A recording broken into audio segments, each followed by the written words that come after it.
Amigues i amics, tots sabeu que un grup de gent d'espluguesaleverest.com es troba aquests dies en terres nepaleses, lluny de vosaltres, intentant assolir un objectiu molt alt, al cim de la muntanya més alta del planeta, l'Everest, 8.848 metres. I dintre d'aquesta aventura, avui és un dia molt especial, perquè avui és el dia de Sant Jordi, i per nosaltres això és important. El record d'aquesta diada a casa nostra, a Catalunya, on els nostres amics, la nostra gent estimada, ofereixen uns als altres tota aquesta simbologia d'estima i d'amor a través de la rosa, a través del llibre, nosaltres també ens agradaria poder-ho fer des d'aquest país llunyà. Però com podeu entendre, això no és fàcil. I per tant hem hagut d'imaginar, hem hagut d'inventar alguna simbologia que així ho representi. I és així que hem ideat, que hem pensat una versió diferent de la història de la llegenda de Sant Jordi. I a través de la gent d'aquest país, a través de gent nepalesa, intentar explicar-los el que és i el que representa aquesta llegenda per a nosaltres. Esperem que aquestes imatges i aquest conte que us expliquem doncs sigui del vostre grat. Gràcies, amics. Bon dia, és 23 d'abril i ens trobem al camp base de l'Island Peak. Tenim amb nosaltres el nostre amic, el Kandel, que és el nostre xerpa, i que ell vol començar a explicar la llegenda de Sant Jordi. Hi havia una vegada un regnat que vivia feliç, content, fins que un dia va aparèixer un periflata que amenaçar en destruir-lo amb el sofà, si no el proporcionava menjar frec. Un cop la gent del poble li va lliurar les vagues, el foc, les gallines i els altres animals vius, el drac continuava demanant més menjar. Fins aquí una primera part de la llegenda de Sant Jordi. Més tard, encara més. Mercè Vidal, camp base de l'Island Peak, Nepal. Com esteu, Catalunya? Bona riada. De Sant Jordi.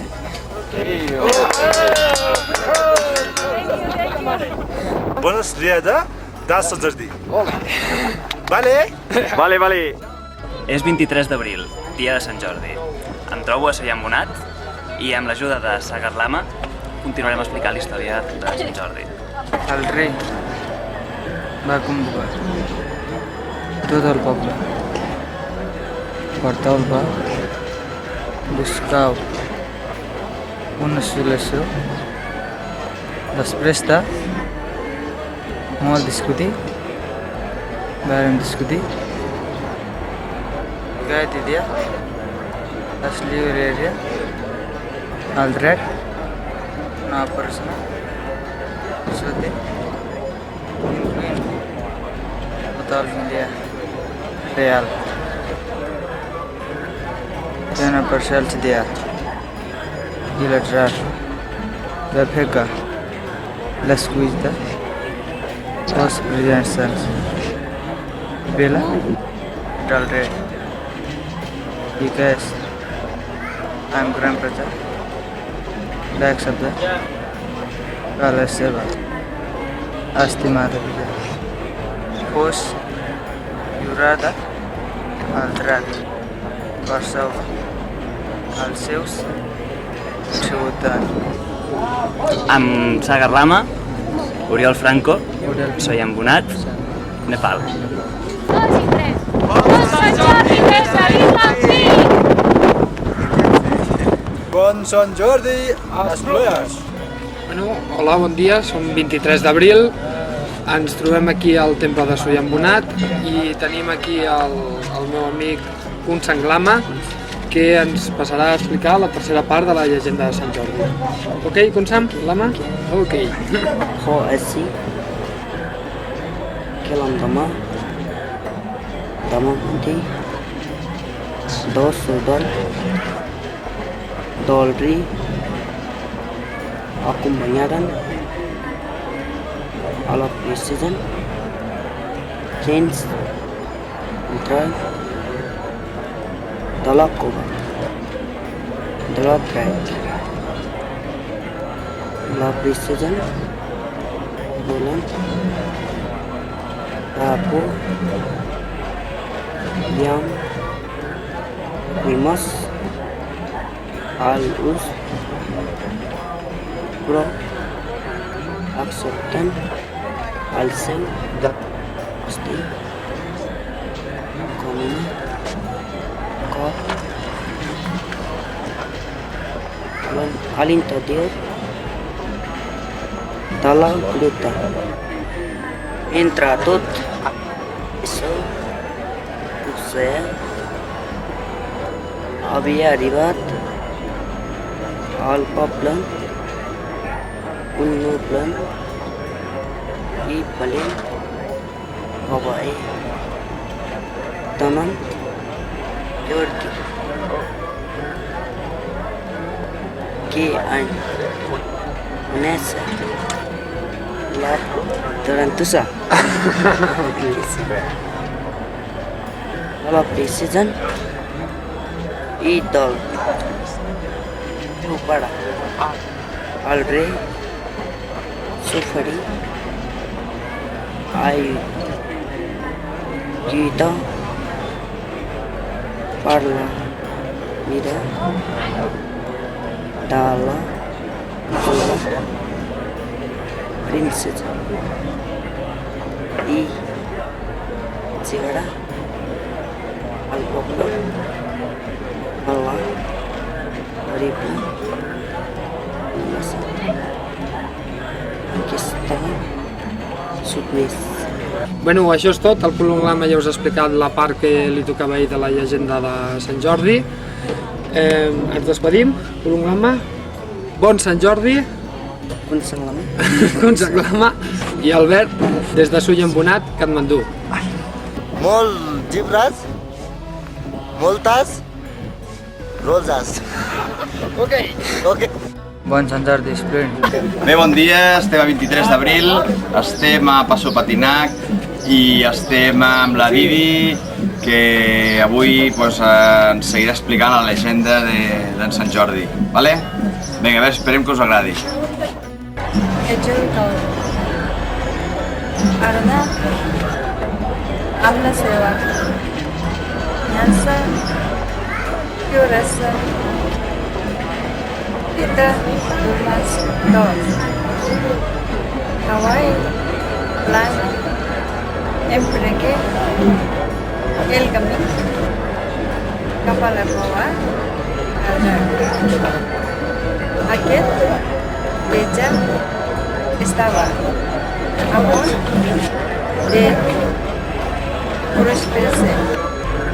La princesa es mostra sorprès en veure el valent cavaller li va donar que alliberés a la jove princesa i deixés de cometre el poble.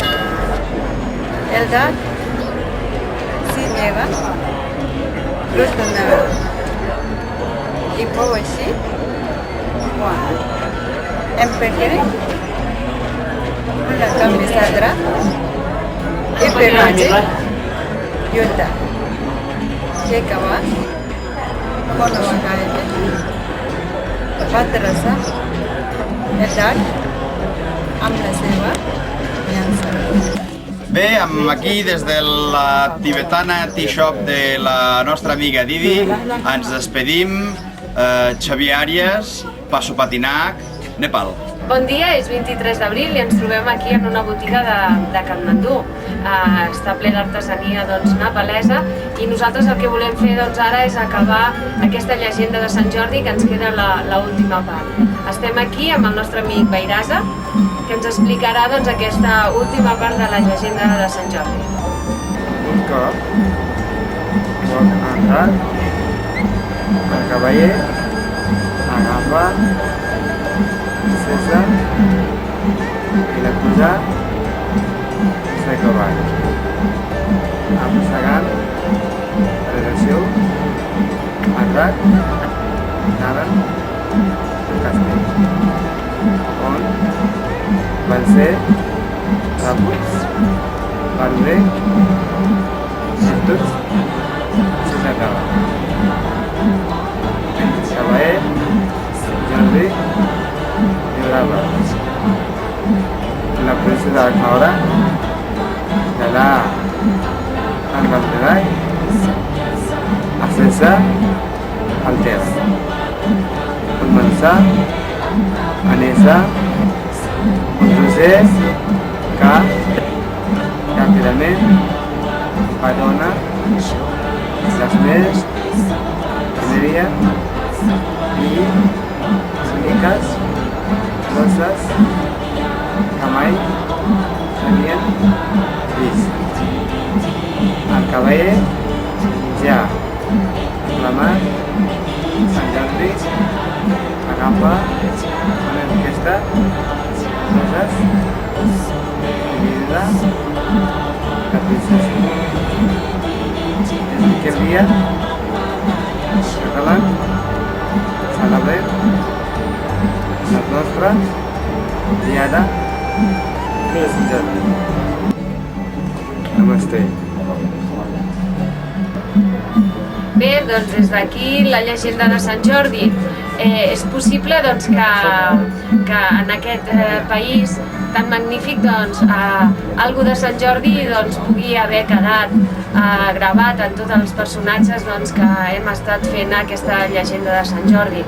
Des d'aquí, donar-vos les gràcies, que passeu un bon Sant Jordi, una bona diada, molts llibres, moltes roses i bé, Mercè Vidal des de Nepal.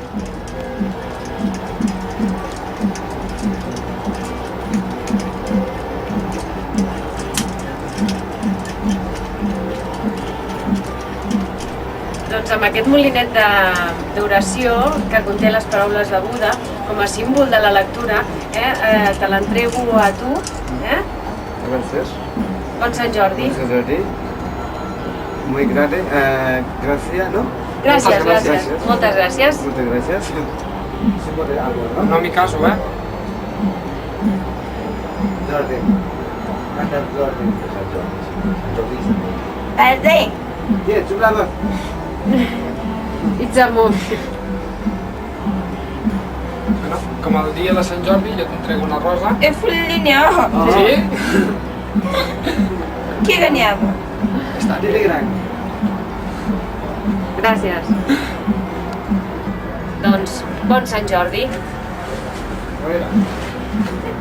Amigues i amics, des del Nepal, des de Katmandú, volem desitjar un molt bon Sant Jordi, moltes roses, molts llibres i molt d'amor per tots els catalans i totes les catalanes. Bon Sant Jordi a tots i a totes. Molt bona diada a tots. Bon Sant Jordi. Bon Sant Jordi, Esplugues. Bon Sant Jordi, Sant Boi. Bon Sant Jordi, Catalunya.